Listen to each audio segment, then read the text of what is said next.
So we agree that when you watch that Super Bowl from a Lion perspective, you realize there was something, it's not newsworthy, that the Lions need help in the defensive backfield. Yeah. Oh, for sure. Because Kansas City's corners were really good. Yeah, really good. Their whole defense was really good. Both defensive lines were extremely disruptive. Yes. Right? So, yeah, I mean, I felt watching it from the Lions angle that, this team is close, man. We beat Kansas City earlier in the year, right? We were up 17 on San Francisco, so that tells you you're close. But we saw last night what it's going to take to get over that hump. Mm-hmm. And, Brad Holmes and his press conference he did a couple weeks ago was, call it odd. I don't know, his receipts. He wanted to get some things off his chest.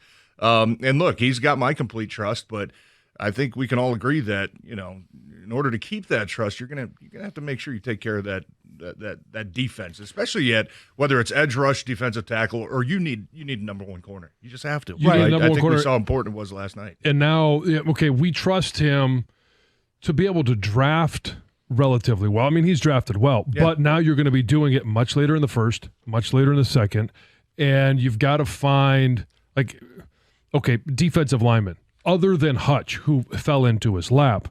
What has he been able to do in terms of defensive line-wise to be able Aleem to... Aleem McNeil, yes, but you've got Levi Onwuzurike, Josh Pascal. Now, Pascal has been banged up. He's young. He's still got to develop, but you've got to be able to draft well in those position groups later in the draft. You're not going to have an Aiden Hutchinson fall into your lap at number 2 overall. No. And then it's for free agency, like you mentioned. I mean, we were talking about that their teams are going to let players go for cap reasons, and there's a rumor that the Chargers are going to let Joey Bosa go. Now, his injury situation, his cap number, I don't know if it would make sense, but I don't know. If you think you're like one player away for a year or whatever.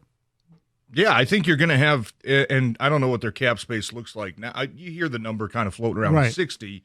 That's going to change depending on what other going to go up too. Like, right.